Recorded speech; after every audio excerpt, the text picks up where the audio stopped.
Happy Devils Wednesday. This is State of the Fan Address, episode 293, titled All In on Jake Allen?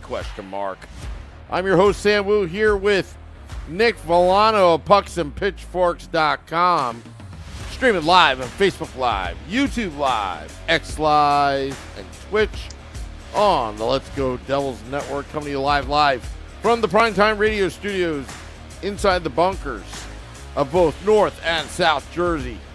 Live as the Devils right now have some very, very impressive goaltending by Jake the Snake Allen, as Jacob Markstrom is looking to find his game after an injury earlier in January. So that begs the question, Nick.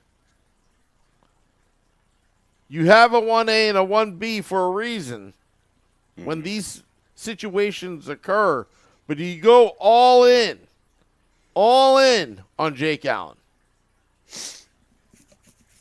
Well, so before I answer that question, I want to ask you another question. Answer the question. Do you after the Rangers lost last night, do you consider the Devils like a lock to make the playoffs? Lock? No. Because I think that changes how you're going to approach this. If you're not a lock, you go with Allen. And you win as many games as you possibly can. I think it's smart. They're going with Markstrom tomorrow in Calgary. I think it's his first time against his previous team, right? That's the first time he's playing in Calgary since the trade. So, yeah. No, I think that's very smart. I was actually calling for I think Markstrom. I actually might be wrong, because didn't they do the Western road trip? Did he play in that? Because they lost to Calgary 3-0, right? Was Markstrom in net for that? Don't remember. Yeah, I can't remember. Either way, it's a good get right game because it's against your former team. It's at home. You got a lot going for you with that Calgary game, so I think it makes sense. And then you're going to put Allen in net against Ottawa on Saturday, which makes sense. Again, Ottawa's a team in theory chasing you, probably not in practice, but in theory chasing you. So if it would be good to get 2 points against a team who's playing really well, and they're getting pretty close to solidifying a playoff spot themselves. So good on Travis Green. I gotta hand it to him. But if you're going about this thinking that your playoff spot isn't locked in, which I think we should get into a little bit more in a minute, but I think you got to go with Allen. Allen is playing. It's not even close right now. Jacob Markstrom is playing below average.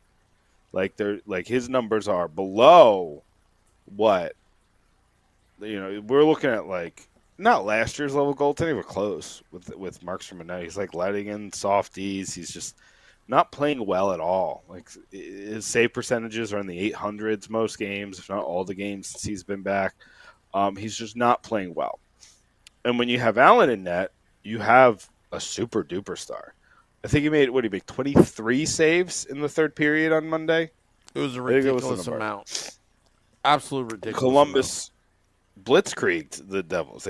They sent the entire brigade at New Jersey, and Jake Allen stopped them single-handedly.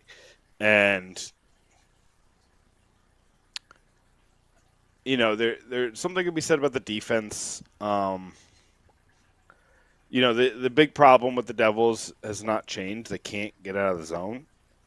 And they're going to lose pretty handily if they can't do that against Carolina or whoever they play. Whoever they play, Washington, Carolina, or Florida, whoever they end up playing in the playoffs, you're going to get curb stomped if you don't get the puck out of the defensive zone. So that's, I think, why Fitzgerald paid the price he did for Dumoulin. I think it's a crazy price that he paid for Dumoulin, and we haven't talked about that trade as much just because of circumstances, but I think he paid that price because Dumoulin is actually his best attribute right now is zone exits. At least it was with the Ducks. I don't know what the number has been like since the trade, but his best attribute is zone exits. That's what the Devils are worst at.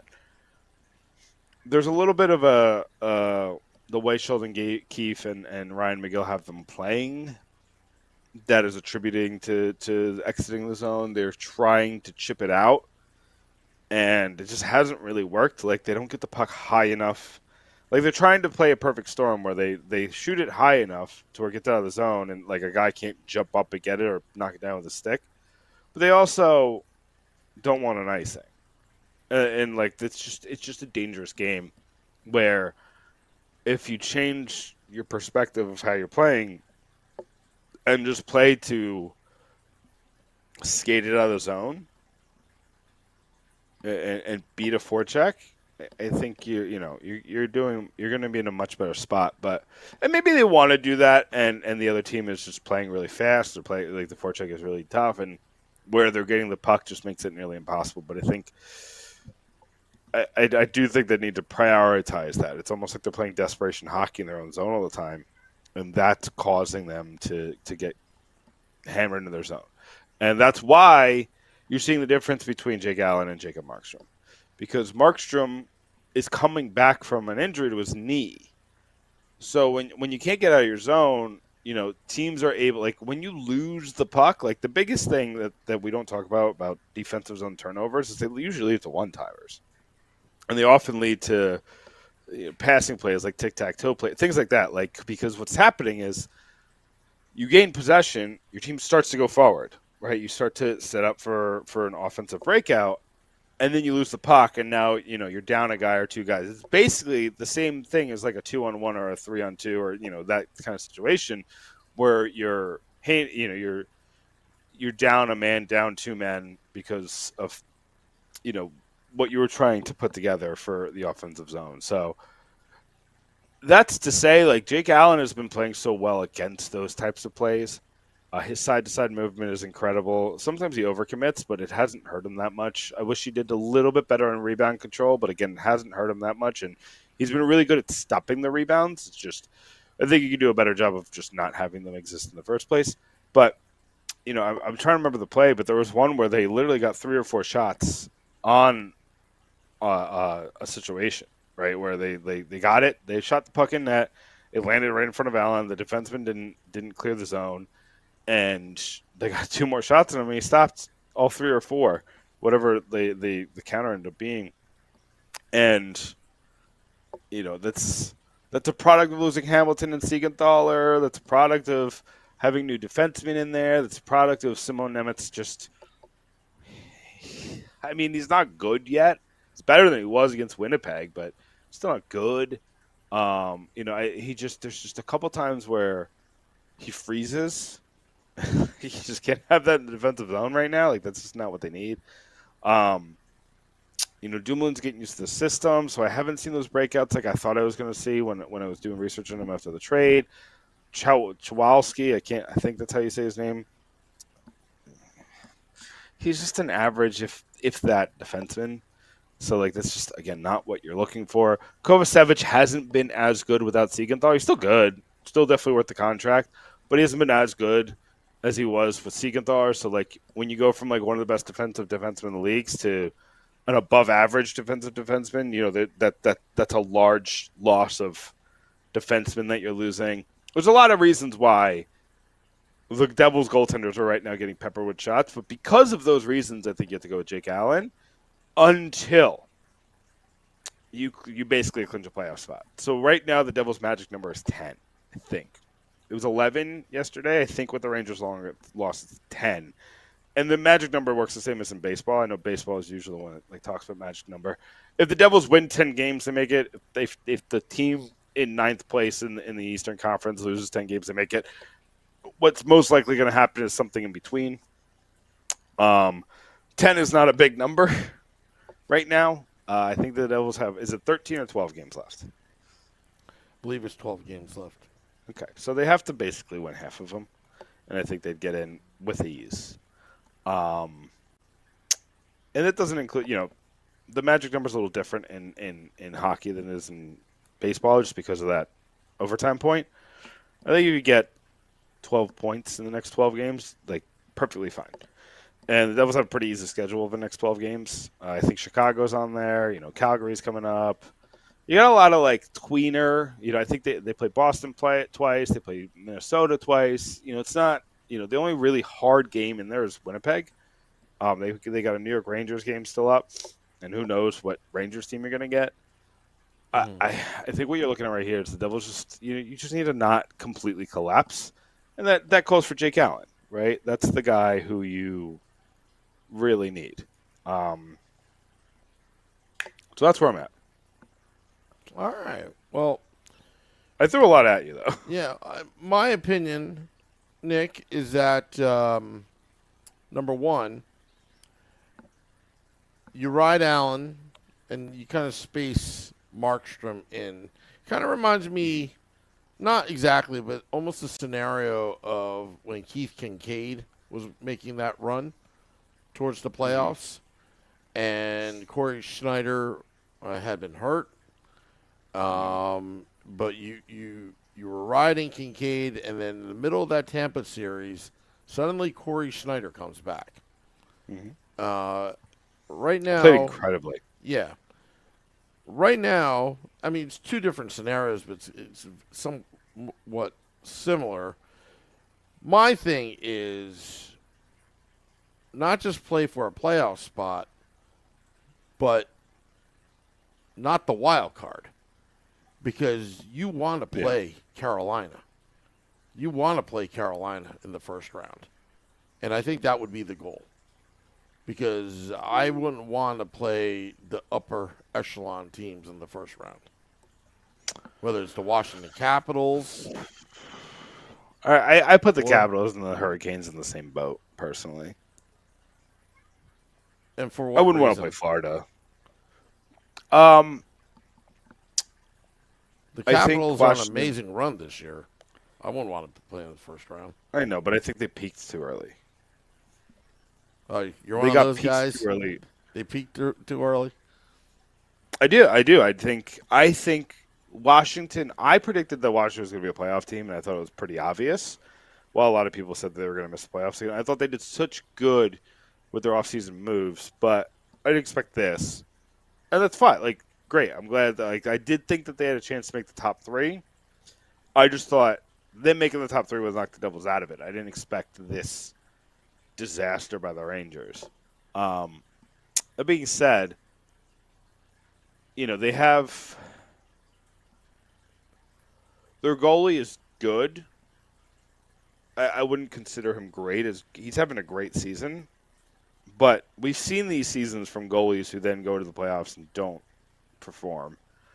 I think their defense is made for the regular season.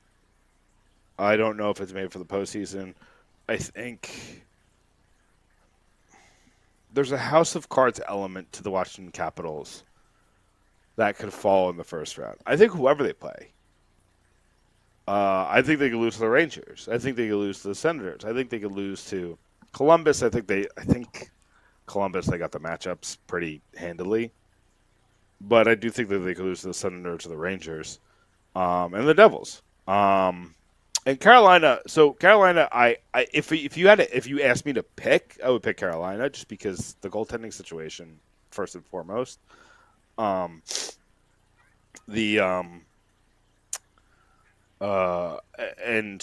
I think right now they're riding high on the Mikko Rantanen trade, and they've come together around that. And like that kind of momentum only lasts so long. It doesn't usually carry you through the playoffs or into the playoffs, really.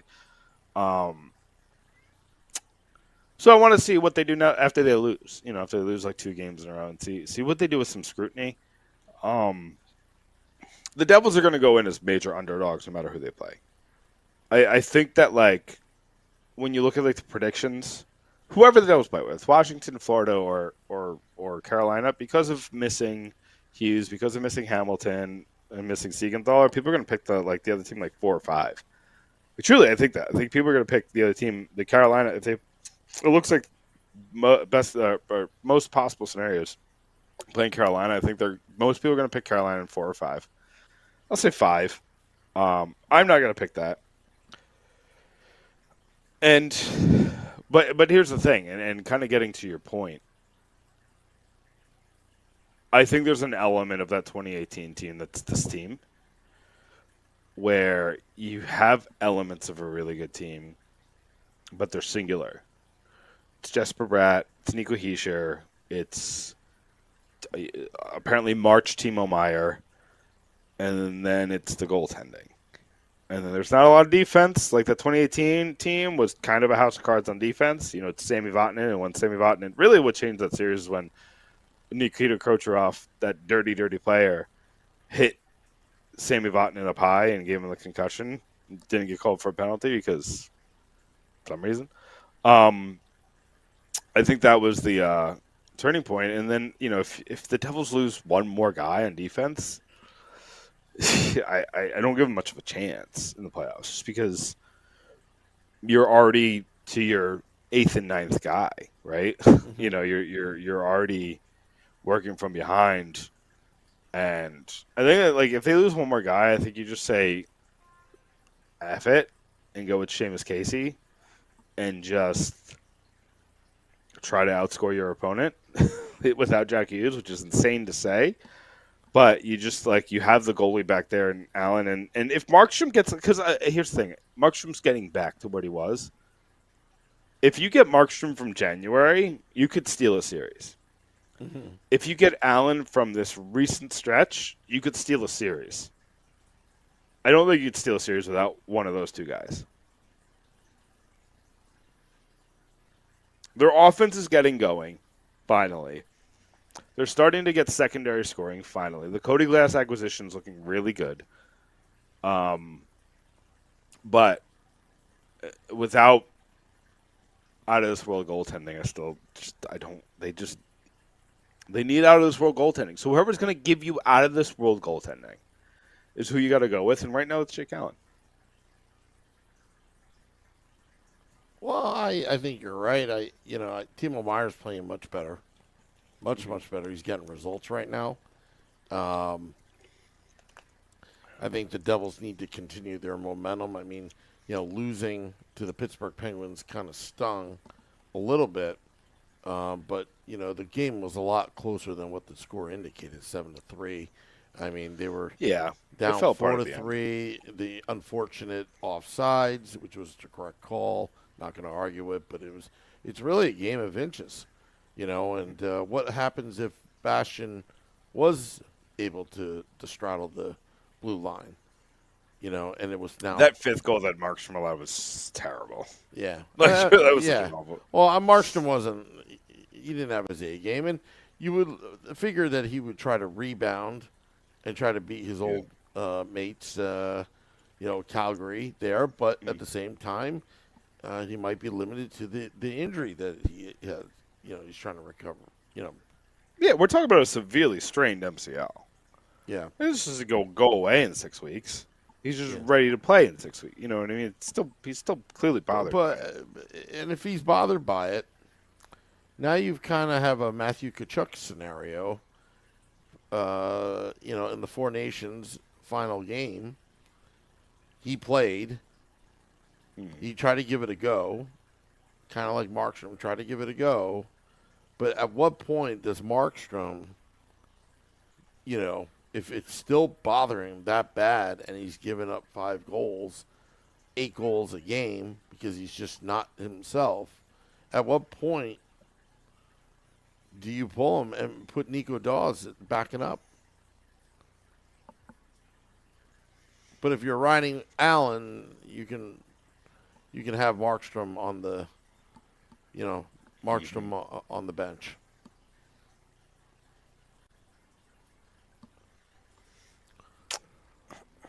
I don't think you can go Dawes yet. I know, but say if he re-aggravated his injury or whatever. Yeah. No, I mean, listen, like he's playing like he's hurt. Yeah. So. And he's costing the team points. Right. And that's the thing. But I think now. And listen, give Pittsburgh its due. Like they played well that game. They did. Dude, it's not like but there was probably 3 soft goals in that game. Yeah, I mean they did. Pittsburgh. They're They're trying to give it a run. And Are they? They're pretty far out, right? pretty far out, but they have been streaking. They've been streaking. So, but with Jake Allen, you ride Jake Allen. At the same, but you don't want to overload his work because you don't want to burn him out. At the same time, in between, let Markstrom, get in a groove and get him going again. But I think right now the goal is not to get just a playoff spot. I would be at least third in the Metro, at the very least.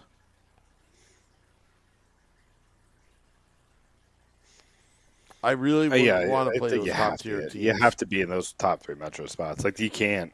I just think that's what you want, right? Because it's also such a better place to be when you look back at your season. Like, you don't look at the points, right? You look at the standings. You don't say, oh, we got 93 points. Oh, we only got 90. We didn't get to 100. We didn't close to it. Like, you don't look at that. You look at, like, oh, we got third in the Metro. And we played a very competitive division. And that's how you sell it, right?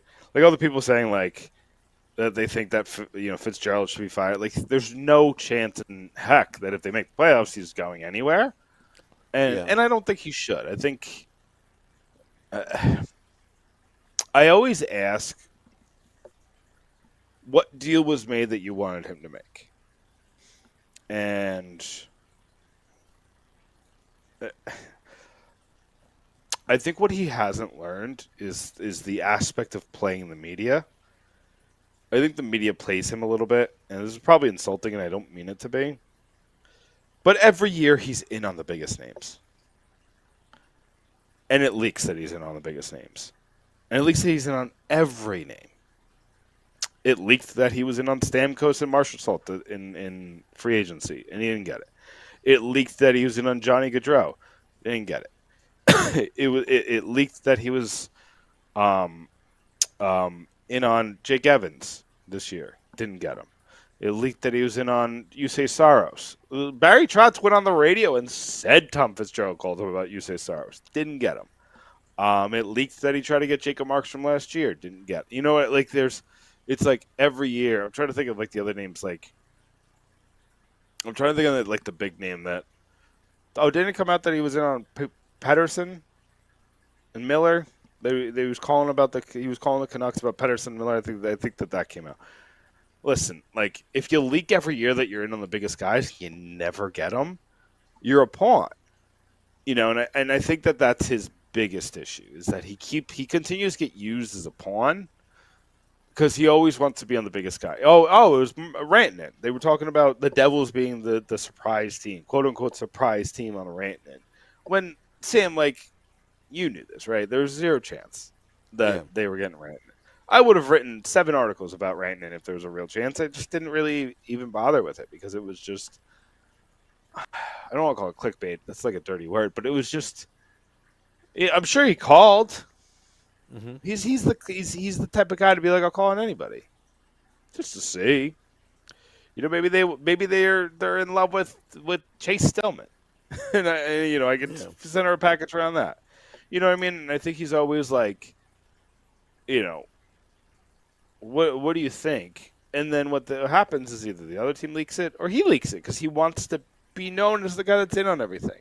And he wants to be the guy that, I'm sure he wants Lou to call him before he trades Brock Nelson so he could see if he matches the offer. He wants, what's is it Tulsky, the guy in Carolina? I think it's whatever. The GM in Carolina. You want the GM in Carolina to call you before you pull the trigger on the Dallas Stars trade. So it's. I think the concept of what he's trying to do is good. Like you want to be in on everybody, and you want to be a guy who is known to always want to be in on the big trade, and eventually you'll pull the trigger on it, like they did with Timo Meier, like they did with Dougie Hamilton. But when it always leaks, you're going to disappoint your fan base. I can't for the life of me understand why he didn't try to get Fabian Zetterlund back for that price. Yeah. Like, just such a perfect fit. You know, and I truly don't understand why he didn't just go for it. And there's an element, like, listen, there's emotions in here. It's possible the Sharks didn't want to trade him back and look like they were giving back the piece that was, you know, a catalyst in the Timo Meier trade. Yeah. I have no idea why the Sharks traded him in the first place. There's no reason for it. Somebody pointed out that, you know, I can't remember the person, but they tagged me on Twitter on a thread about Claude Lemieux, who's Zetterlund's agent. It might be a contract situation. Still, I think those things can be figured out. Those things can be you can work through that.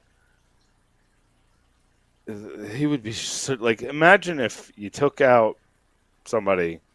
You know, Zetterlund would be a perfect Bastion replacement if you're not, bringing back Bastion next year.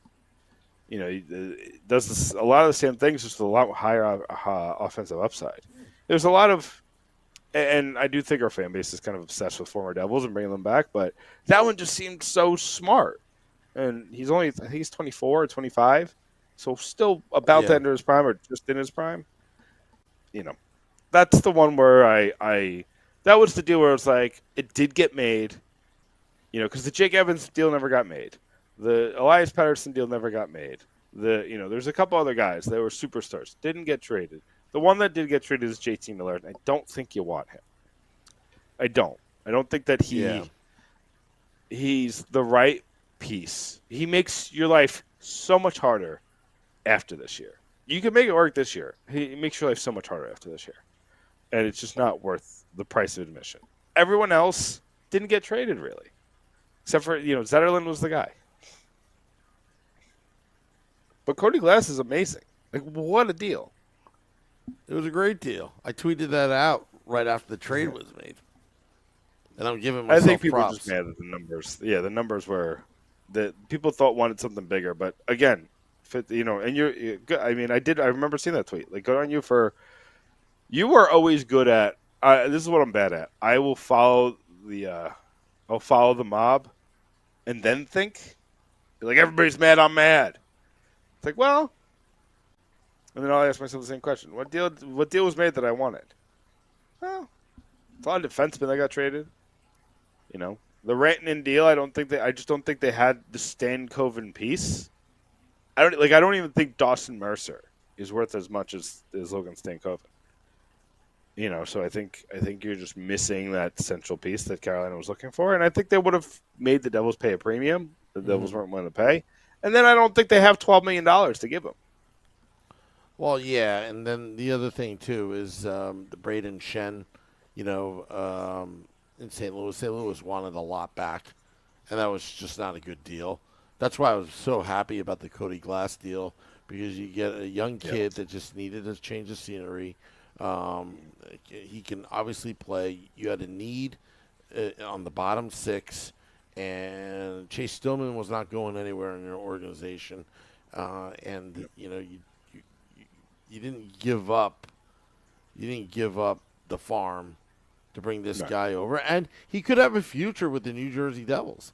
He can absolutely have a future, and I'm going to write about that. Like, they should give him a contract extension. Oh, absolutely they should. It's just a matter of how much.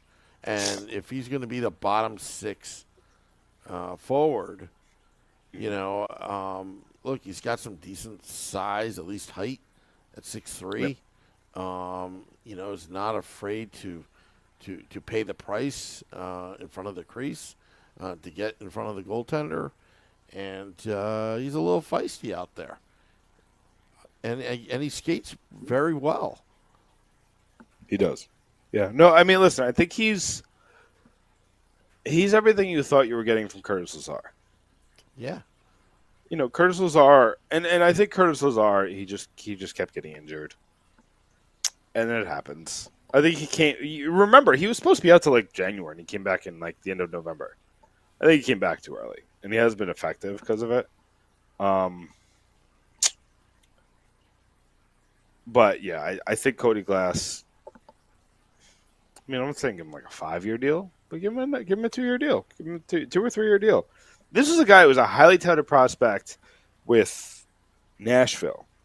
Well, he was drafted in the first round. I mean, pretty high. Yeah. So again, he had a great season with the Vegas Golden Knights that one year. And just look, Devils, I think, got lucky here. I don't think they overpaid. At the same time, I love, just having finally that centerman, on the third line. It could be something for years to come, especially at this rate. And he's obviously going to be playing for a contract, and I hopefully he gets what he wants. Yeah. Yeah, I mean, listen, I think it's a slam dunk.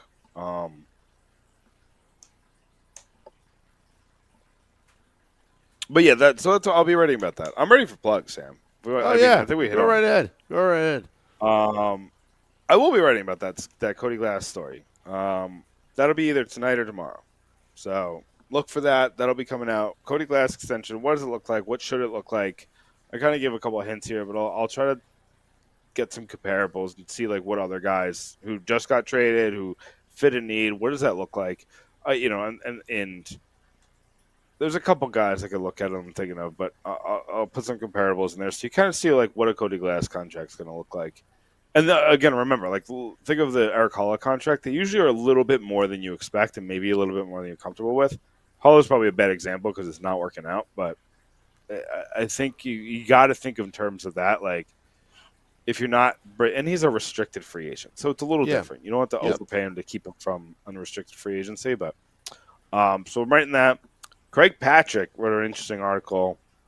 Tom Fitzgerald, we didn't talk about this, Sam. Real quick, what's your thought on mandatory neck guards? Because Tom Fitzgerald is pushing for it. He might require them for the Devils. I'll tell you what, I'm all for it. I'm a kind of guy that, to each their own, whatever. But the game has gotten so fast and so quick, and the sharp blades has stayed the same for so many years. Now, I will say something. And again, I don't know if somebody was playing a trick on me or whatever, but back in the late 90s in college, I remember being in the locker room and one of these salesmen came in and showed us a product where again, I don't know if this was some trick, but it was some kind of like wax, and you put on your blade of your stick, and then you can rub your hand on it or whatever, and you did not like get a cut. So I don't know if that was some magic trick or whatever, but but he was pitching it like this was a new product out to prevent that kind of thing. I haven't seen it since, which is shocking. But and then the problem with a lot of those products is some of them had toxic elements in it, so they got pulled from shelves. That there were sometimes secondary issues with them that whether it was an illegal toxin or whatever that. And it might not be something that like is a problem unless ingested, but like your issue is like if a kid gets a hand on your hockey stuff. The other thing too is, I also did some research on, I think he used to sell Cutco knives, but I've been doing some research on steel and see if you can make it where they're sharp, but you're not cutting the skin, and I remember. Even there was this one piece of steel. Again, I'm not that, I had a cast on my arm, and the doctor had like this, like, to take the cast off, but you don't feel it. Like, is there any kind of technology out there that you can put on the blades of, these blades on these skates that can prevent this? I would prefer that. But till then, I don't think neck guards is such a bad idea. I mean, I wore one. I wore one when I was younger, but then I did away with it because it just gets so hot. But you know, but knowing the NHL, it's going to be player preference. I wonder. Just this conversation has gotten me thinking. I wonder if you can come up with a retractable skate where if you're up above a certain elevation, like say like 2 feet off the ground or whatever it is, it retracts. So, you're worried about the neck, which is usually like, I'm trying to like do the math. You're at least 4 feet up, Yeah. but more like I'm thinking like a scratching goalie is like probably 4 or 5 feet up. I just don't know how that. I'm trying to think of like how would that work? Like, would you do a timing thing of like constant? Like, if you're moving up, like if you time it up, like if your skate moves up 3 seconds or it tracks, but then it has to, track back down. Again, the solution is neck guards. Like it's for now. We're trying to for now. Yeah. And I was having a discussion with some of the people who commented on the story. It was like, listen, like people had the same reaction to helmets. People refused to wear helmets. Do you know the first team that I don't know, demanded that their team wear helmets? It was the 1938 Toronto Maple Leafs. And it got denied. Like the players revolted. There was a story about King Clancy kicking off his helmet, or like flipping off his helmet, or whatever it is. A few seconds into the game, and I haven't heard one player complain about a helmet in 2 decades. You know what I mean? Like it's, you hear complaints about the visor, you hear complaints about the cage, and I don't think it's a slippery slope. Like some people are like, oh, when are we just gonna, force them all to wear a cage? And you're never gonna see their face, and there's gonna be no player development. And like, I don't know, Sam. It took Bill Masterton to die for helmets to really gain traction in the NHL. We just don't want that. We just, and you remember, like, who was the goalie that got slit? And then they Malarchuk? Yeah, Malarchuk, and they put that plastic around the neck of goalies, right? Yeah, and then there was one, what happened in Europe where the player died. Yeah. The British player. Yeah. So Penguins prospect, I think. Yeah. Yeah. I mean, those blades are sharp. I've had jerseys torn, equipment torn. If you're if there's a collision, in front of the crease, that's where it usually happens. In those tight spaces. So, but and you're not even looking at just necks. You're looking at wrists. You're looking at there's arteries in your legs. There's a lot of places where you can really put yourself in danger. And and Tom Fitzgerald's doing this because his son Casey almost, I don't want to say almost died because it's a misnomer, but he got cut in the neck. Yeah, he had like a stitch was like up here. Yeah, I remember one time I realized I was just about to get on my shift, and I realized 2 rivets popped out, of my skate. And I remember like, oh crap, I better put it back in. And the last second thing, I took a puck and tried to bang it back in, but my teammate bumped into me, and my hand hit that blade. My entire hand was just cut. It was just bleeding all over the place. Yeah. Yeah. It is a blade. Yeah. It's like having a machete on your foot. Yeah, pretty much. So yeah, I'm for it. I think similar to like the Yankees beard policy, I think you could lose out on a free agent if you require it as the Devils. But I do think that you eventually I think it's going to be mandatory. I'll tell you what. You know what the Devils are going to do? They're going to make it mandatory, and on it's going to be a sponsorship that says Mrs. Fields Cookies. Hey, listen, a free sponsorship. Yeah. This is Field Save the Season. Yeah. All right, Sam. But yeah, no, and puck2pitchworks.com. We'll have much more than that. We'll have coverage of tomorrow's game in Calgary. We'll have a lot of articles will be coming out. But yeah. Yeah. We'll have people on the ground for what was supposed to be the Hughes Bowl. I guess it's still the Hughes Bowl. It's Quinn versus Luke. Oh yeah. So we'll have boots on the ground. Are you going to be live for that one, Sam?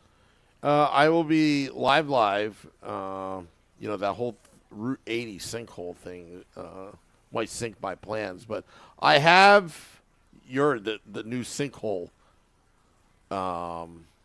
came about today on Route 80. Where are these sinkholes coming from? The center median this time. So both westbound. Sam, I left eastbound. Florida for a reason. I left to get away from these sinkholes. Yeah. Well, some genius thought, hey, let's build a federal highway over abandoned mines, over a town called Mine Hill. It's gonna cause sinkholes. And it's funny. And then they're rerouting people to a road called Richard Mine Road, Dick Mine Road, boy. And it's like, with all those tractor trailers on there, that's going to go over well. So it's a big mess, but hopefully that doesn't affect my day. But I plan to be at American Whiskey before Devils take on the Calgary Flames.